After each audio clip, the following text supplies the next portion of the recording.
healer who began his training with one of the last surviving traditional doctors of the Kiowa Indian tribe.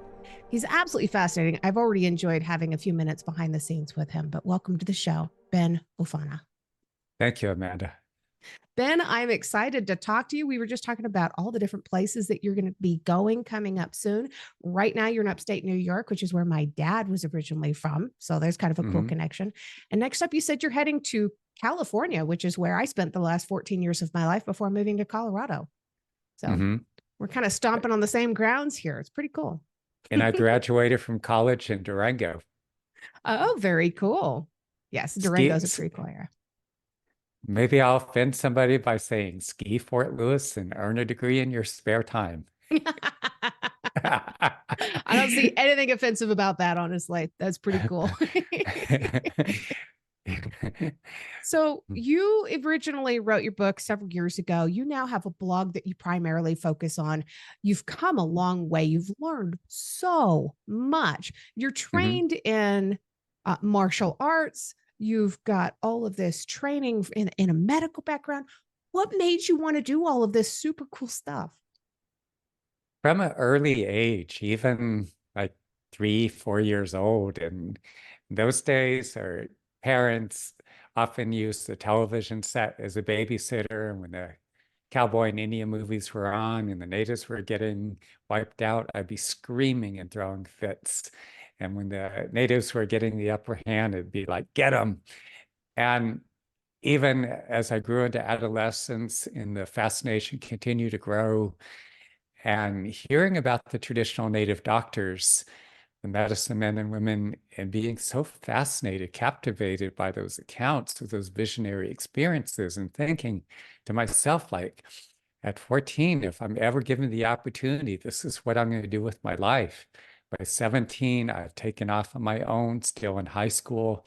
My car got me as far as Oklahoma, and it died there.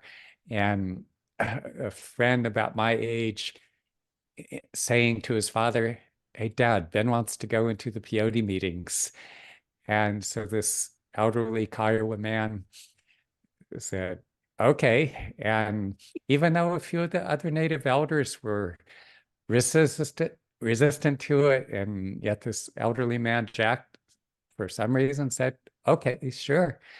And he said to the other native elders, like, this one is different, let him come in.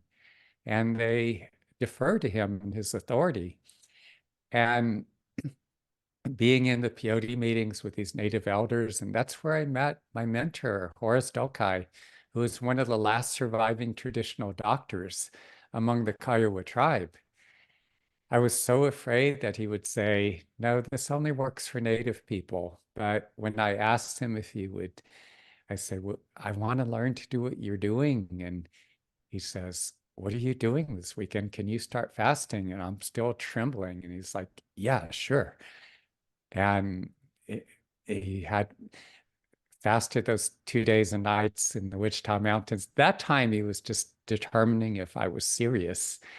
And when I showed up 2 days later, after he concluded a peyote meeting, he just said, come on out to the Navajo Res where I'm living. And that was the beginning. And he would transmit portions of his own healing gifts to me.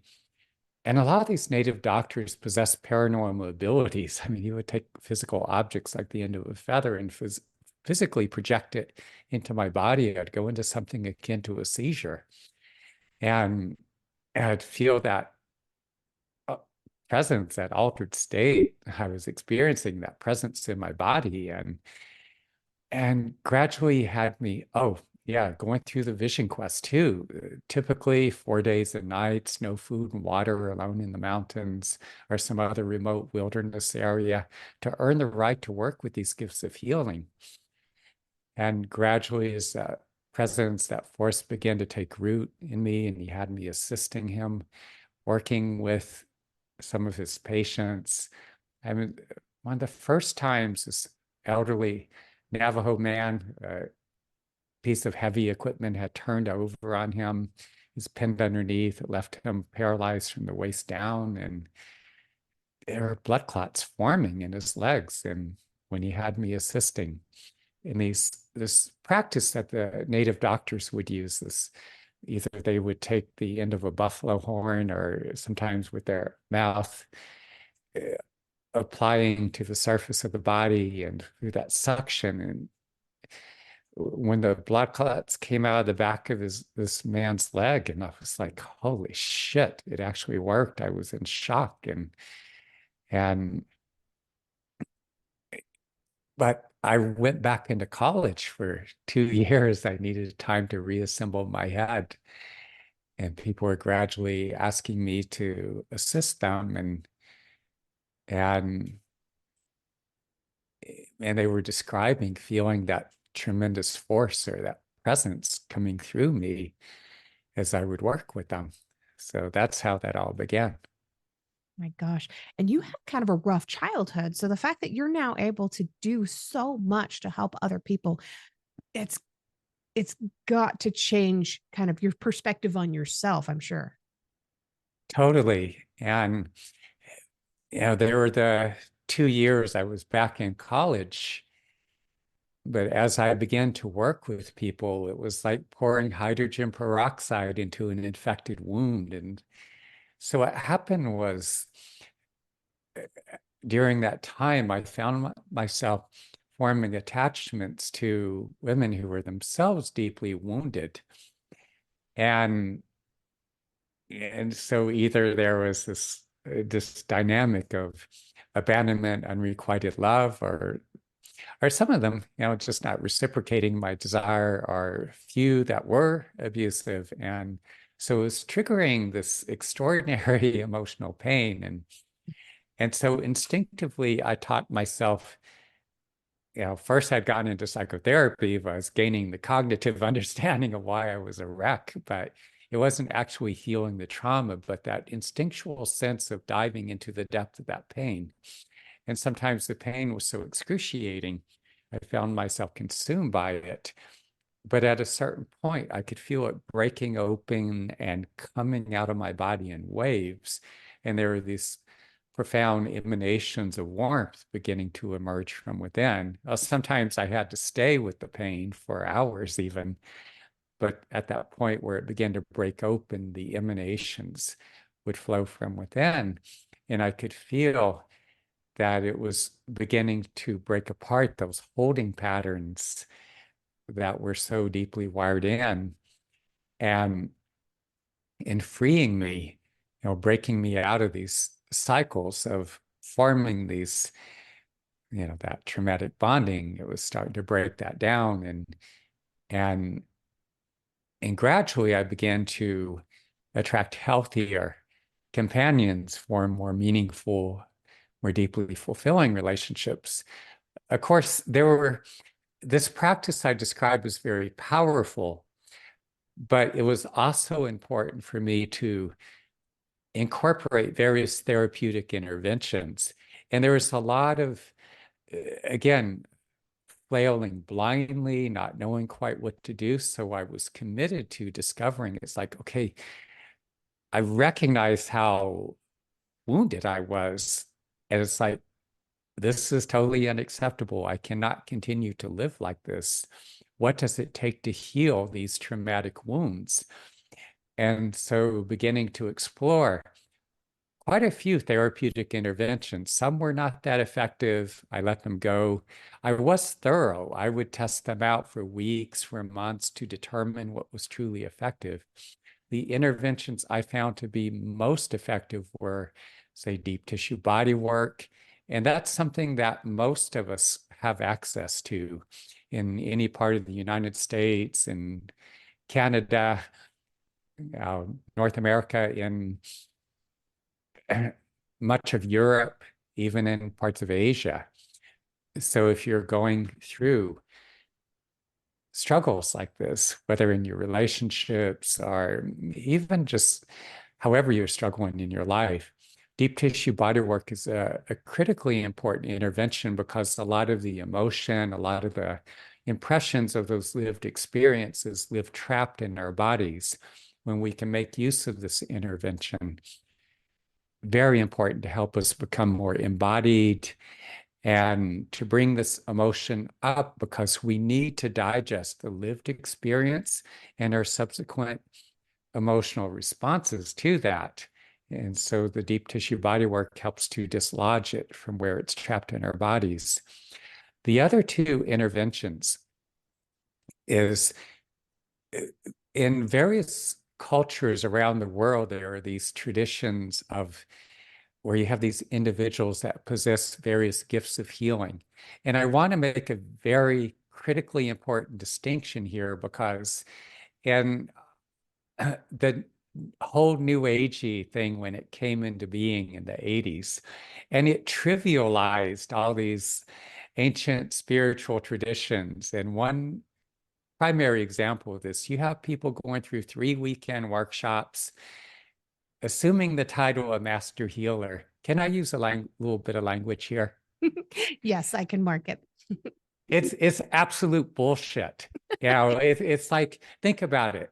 If you need the intervention of you required serious dental work, or the intervention of a surgeon, and how would you feel if you find out that practitioner, or no, that supposed medical professional had 3 weekends of training?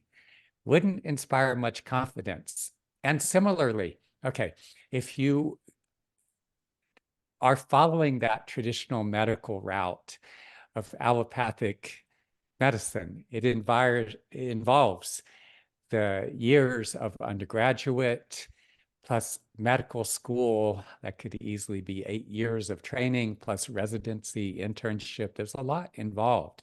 And so to train as a healer,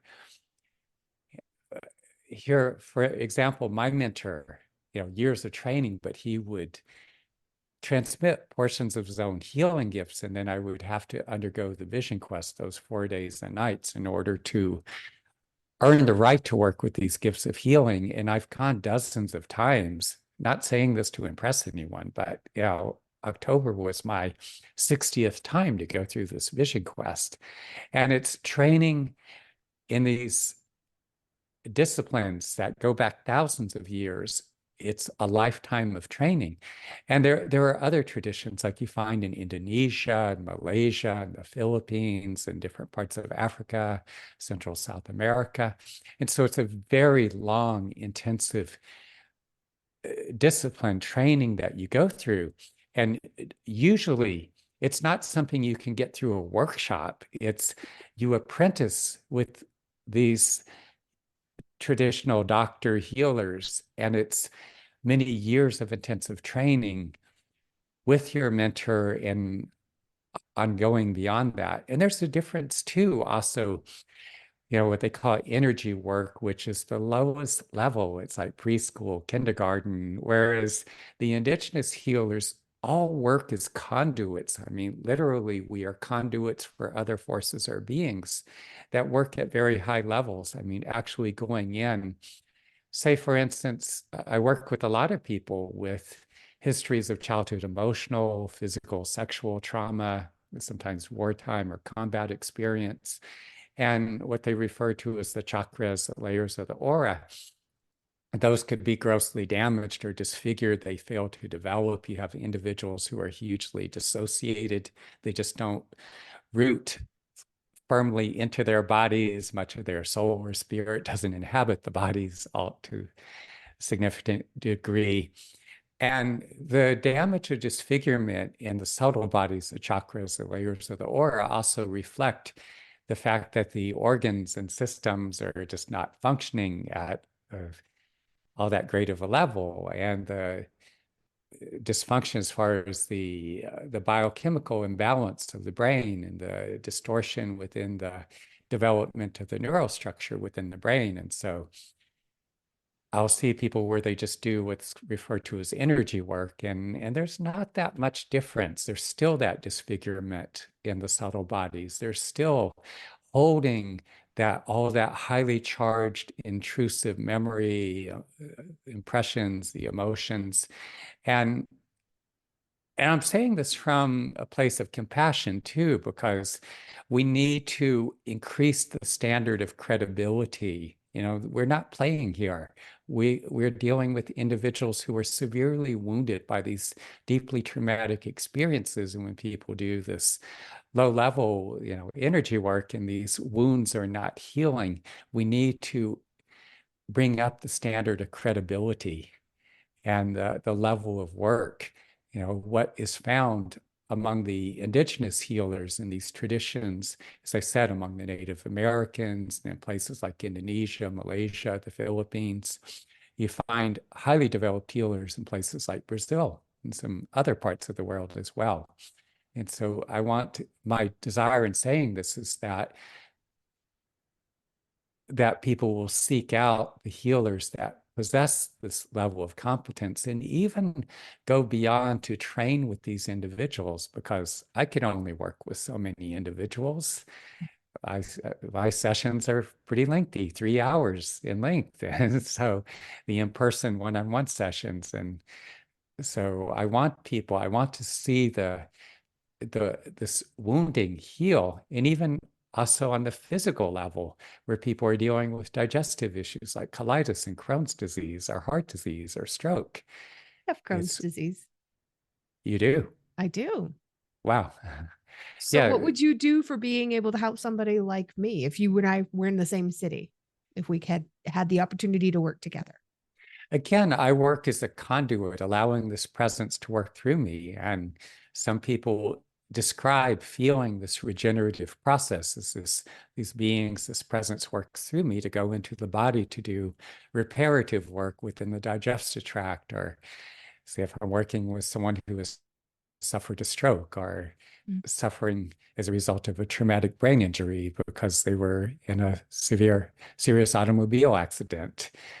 And so some people feel that presence going in, the regenerative process. Some people even describe the sensations of hands working within the body during the individual healing sessions. So it's a whole different level of work. I'm definitely not the only one who works on this level, but I'm saying seek out an individual such as myself or some of these indigenous healers, because it's a much higher, much more profound level of healing that one will experience.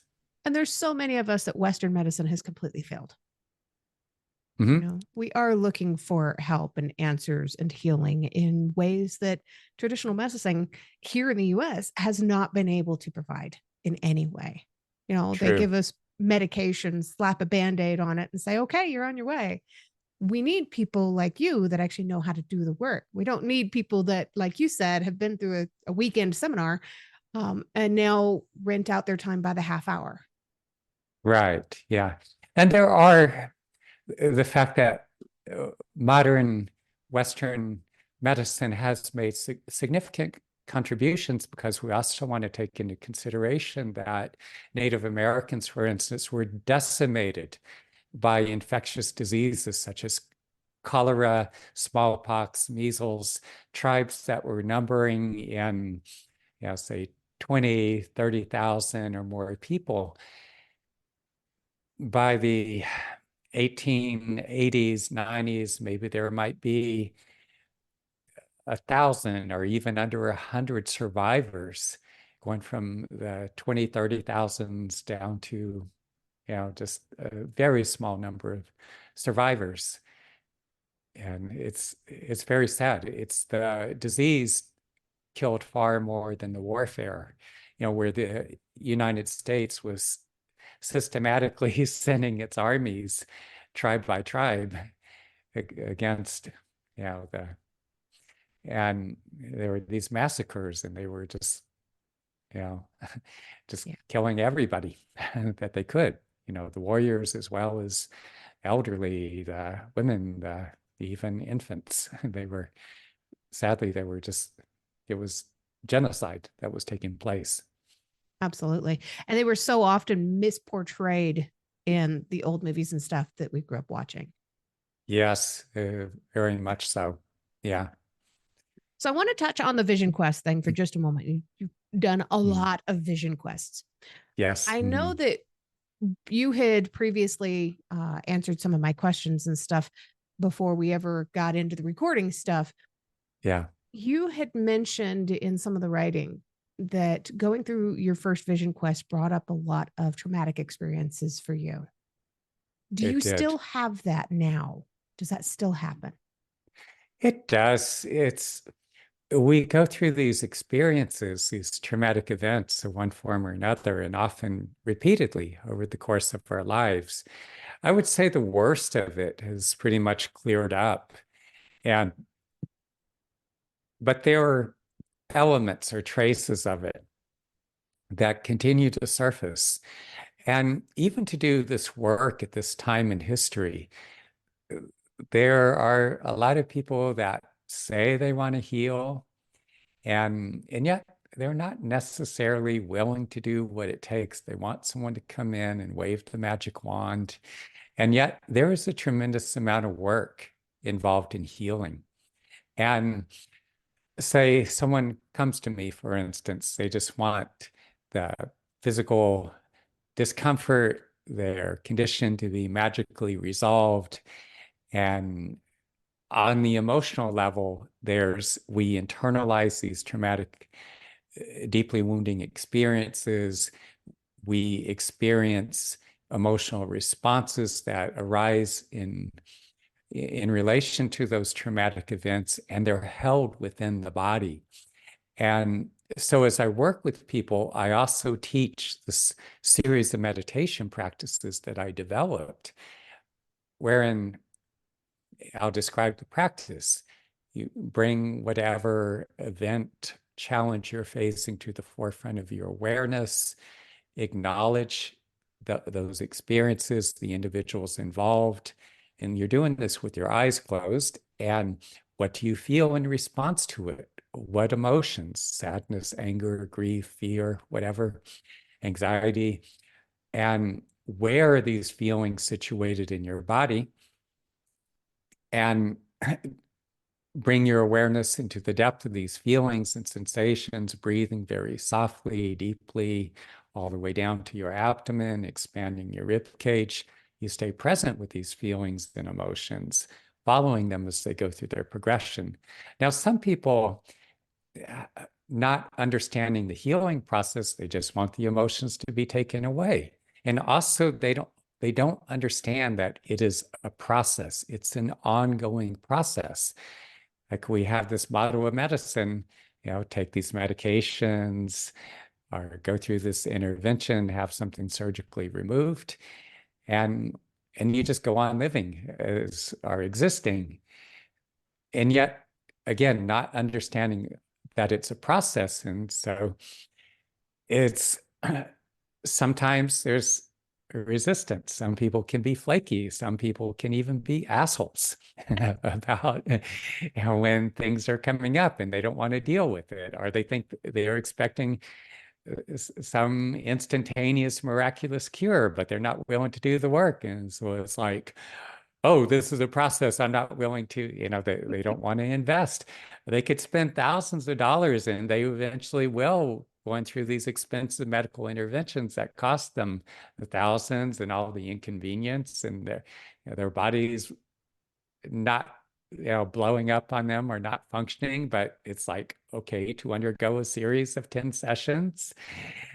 But if you think about it, the extent of the wounding that we experience over the course of our lives, trauma, emotional wounding, starting from many instances infancy or early childhood through our adolescence. And so we carry this long history, and the people going through breakups and divorces, loss of a job, and the major financial setbacks that people incur.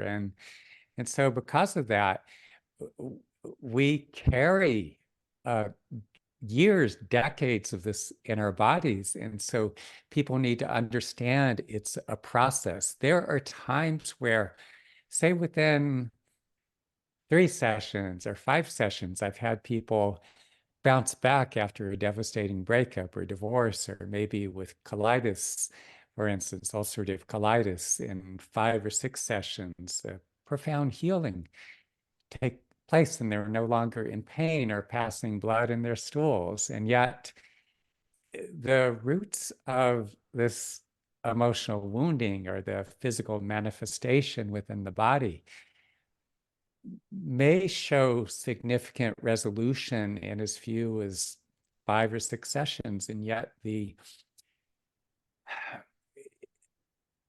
there's a great deal of work that needs to be done in terms of working through the layers of processing, digesting these lived experiences and the backlog of trauma and highly charged emotion that's held in the body. It's a process that takes time. And so a lot of people fail to realize that, and they can be cheap and lazy when it comes to healing. It's like, no, you're making an investment, not only addressing the immediate emotional wounding, your physiological health issues, but it's building a stronger, more resilient, healthy foundation within your body that it's not only just addressing the immediate health concern or the immediate crises, such as if you've gone through the devastating breakup or divorce or job loss or death of a loved one,